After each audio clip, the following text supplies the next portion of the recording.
Assalamualaikum warahmatullahi wabarakatuh. Salam sejahtera bagi kita semua. Om Swastiastu, Namo Buddhaya, salam kebajikan. Kali ini kami akan membahas mengenai konsep dasar pemasaran. Tujuan kami membuat video ini adalah untuk menyelesaikan tugas akhir mata kuliah bisnis digital.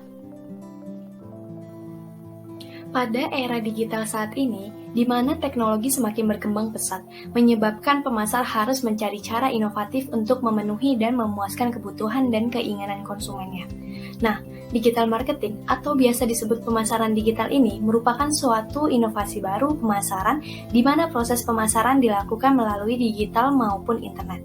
Dan masih banyak sekali yang belum mengetahui apa itu pemasaran digital. Jadi, menurut Sophie David dan Pat Card mengatakan bahwa pemasaran digital adalah suatu pemanfaatan teknologi digital yang digunakan untuk menciptakan suatu hubungan dengan konsumen potensial untuk mencapai tujuan pemasaran melalui pemenuhan kebutuhan konsumen yang bernilai. Dari sini kita bisa mengetahui ya, apa yang dimaksud dengan pemasaran digital itu. Adapun tujuan dan manfaat pemasaran digital, tujuan pertama dari pemasaran digital yaitu menawarkan cara inovatif terkait pengembangan metode promosi yang akan memiliki pengaruh besar untuk menarik perhatian calon pelanggan. Kedua, menghubungkan calon konsumen dan perusahaan untuk menjalin komunikasi sehingga tercipta transaksi yang bernilai. Ketiga, memungkinkan konsumen mendapatkan informasi yang dalam tentang produk sehingga dapat disesuaikan dengan kebutuhan dan keinginan mereka. Keempat, memungkinkan terjadinya dialog antar pemasar dan calon konsumen sehingga tercipta hubungan yang lebih erat.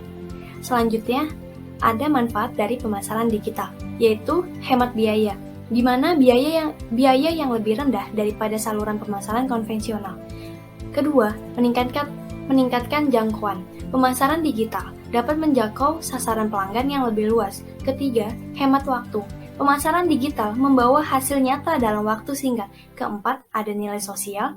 Pemasaran digital menciptakan peluang untuk membuat promosi menjadi menarik dengan menggunakan beragam media sosial. Dan kelima, membangun merek. Pemasaran digital dapat membantu menghasilkan ingatan mereka ke konsumen. Tantangan yang dihadapi para pemasar digital. Yang pertama, perbanyak saluran digital. Konsumen dapat menggunakan berbagai saluran digital yang bervariasi maupun perangkat digital yang membutuhkan cara berinteraksi dan perangkat digital yang berbeda. Yang kedua, meningkatkan persaingan. Saluran pemasaran digital relatif lebih murah dibandingkan dengan saluran pemasaran tradisional, sehingga meningkatkan persaingan antara para pemasar digital. Yang ketiga, kapasitas data yang berlebih. Konsumen akan meninggalkan jejak data yang banyak dalam jaringan digital, sehingga membutuhkan kapasitas data yang besar.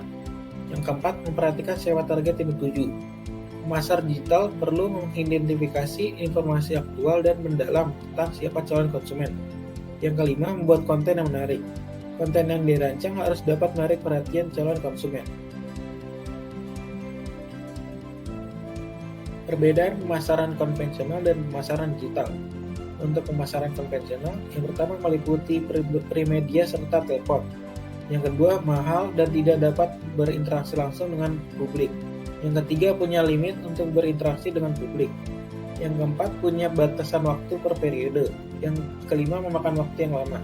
Sedangkan pemasaran digital, yang pertama meliputi situs media sosial, telepon genggam, email, dan search engine. Yang kedua, murah dan dapat langsung berinteraksi dengan target konsumen. Yang ketiga, dapat menjangkau seluruh konsumen tanpa ada batasan jumlah dengan bantuan teknologi. Yang keempat, dapat terjangkau kapan saja. Yang kelima, mudah untuk mendapatkan feedback. Mindset digital business, yaitu pola pikir yang berkaitan dengan kesadaran pebisnis sebagai manusia untuk memaksimalkan pemanfaatan peralatan atau teknologi digital yang tersedia. Jadi bukan hanya sekedar tawakan teknologi, tetapi juga sekaligus mengembangkannya. Nah, selanjutnya adalah 4 karakter mindset digital business. Yang pertama, tahu akan keberadaan teknologi digital, baik yang sudah berkembang, sedang berkembang, ataupun yang akan berkembang. Yang kedua, memiliki rasa ingin tahu yang tinggi, sehingga terus melakukan update pada perkembangan teknologi digital terkini. Yang ketiga, ikut menggunakan teknologi untuk kepentingan dan pengembangan diri, baik secara profesional, sebagai cara untuk belajar, ataupun sebagai media hiburan. Nah, yang keempat, menimbulkan keinginan dan merasa tertantang untuk bisa menggunakan berbagai teknologi yang tersedia, termasuk dalam hal ini adanya aplikasi baru, kemudian memaksimalkan penggunaannya untuk meningkatkan produktivitas. Selanjutnya adalah platform yang dapat dipilih perusahaan untuk melakukan pemasaran digital dalam memasarkan produk perusahaan secara luas. Yang pertama ada website, yang dapat dimanfaatkan sebagai media pemasaran digital yang digunakan karena website lebih membantu calon konsumen dan dapat membuat konsumen lebih mengerti akan produk atau jasa yang ditawarkan. Yang kedua ada search engine marketing yang dapat digunakan untuk pencarian website perusahaan menjadi semakin mudah di mesin pencarian. Dan ketiga ada social media marketing yang dapat digunakan oleh perusahaan dengan memanfaatkan biaya yang cukup minim bahkan juga gratis. Nah yang keempat ada online advertising yaitu media promosi lewat internet dengan cara berbayar. Yang kelima ada email marketing yang dapat memberitahukan informasi terbaru terkait produk atau jasa perusahaan saat promosi berlangsung. Nah yang terakhir ada yang keenam, video marketing yang dapat digunakan untuk menjelaskan tentang produk yang diproduksi, baik cara memakainya, manfaatnya, bahkan juga menampilkan testimoni dari pelanggan-pelanggan sebelumnya. Selanjutnya, strategi digital marketing. Strategi digital marketing sendiri dibagi menjadi 6 strategi. Yang pertama, ada content marketing. Content marketing adalah proses pemasaran dari kegiatan bisnis untuk membuat dan mendistribusikan konten yang relevan untuk menarik, memperoleh, dan melibatkan target konsumen. Yang kedua, continuous marketing, yaitu pemasaran yang dilakukan secara terus-menerus atau berkelanjutan di media sosial. Yang ketiga, mobile marketing, yaitu strategi pemasaran digital multi saluran yang ditujukan untuk menjangkau target konsumen melalui smartphone, tablet, dan perangkat seluler lainnya, serta situs web, email, SMS, dan MMS, media sosial, dan aplikasi. Yang keempat, personalized marketing, yaitu strategi pemasaran yang efektif, namun masih banyak yang belum diterapkan dalam bisnis. Yang kelima, integrated digital marketing, suatu cara pemasaran ataupun kampanye di media sosial untuk menjaring interaksi supaya lebih dalam lagi. Dan yang terakhir, yang keenam, visual marketing, yaitu suatu cara mengkomunikasikan brand atau produk menggunakan gambar, video, atau media sosial lainnya.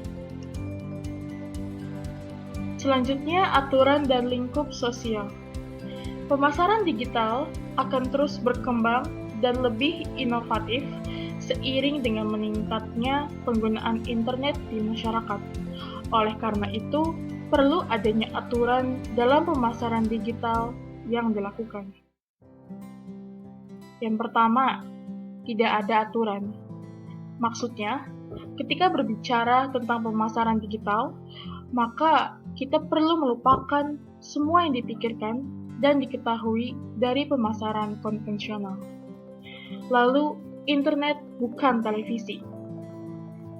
Artinya, sebagai pemasar, iklan melalui televisi mengirim pesan visual satu arah. Dan terakhir, buat Unique Value Proposition atau UVP, yaitu sebuah pernyataan yang memberi tahu calon pelanggan tentang perusahaan, bagaimana perusahaan berbeda dengan pesaing, dan nilai unik apa saja yang bisa diberikan. Sekian pemaparan materi dari kelompok kami, kurang lebihnya mohon dimaafkan. Semoga informasi yang disampaikan bisa menambah wawasan untuk teman-teman sekalian. Akhir kata, wassalamualaikum warahmatullahi wabarakatuh. Terima kasih.